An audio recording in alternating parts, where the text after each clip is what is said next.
Hey out there, guys. This is Bill with DG Go, and I thought maybe I'd show you a little bit of the backroom action, some of the stuff that we're working on right now, which is really just throwing.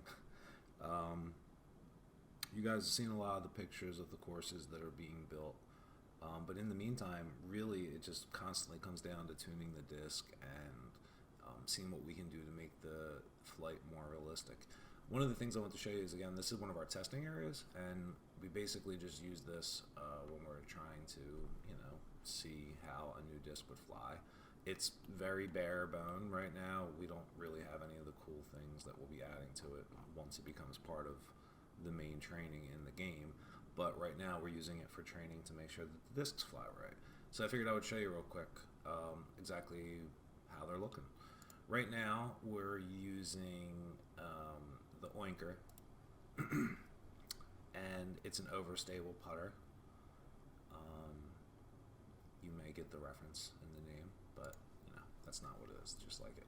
But anyway, so here's basically the barest bone version of what it's like to basically hold the disc right now and move it around. None of the information that you see here is going to be part of any of the games that we release as far as like how it looks on the screen right now. Again, this is just 100% for testing purposes.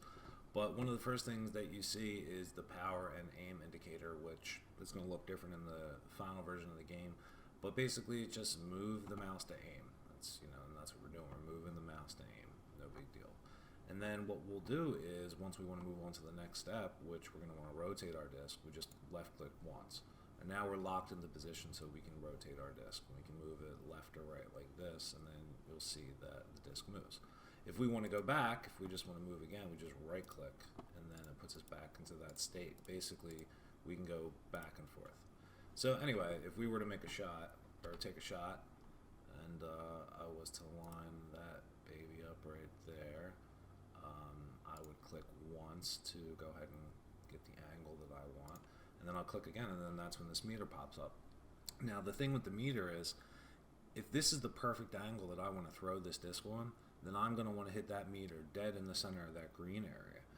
If by chance I am a little earlier than the green area, it's going to tilt my disc to the left.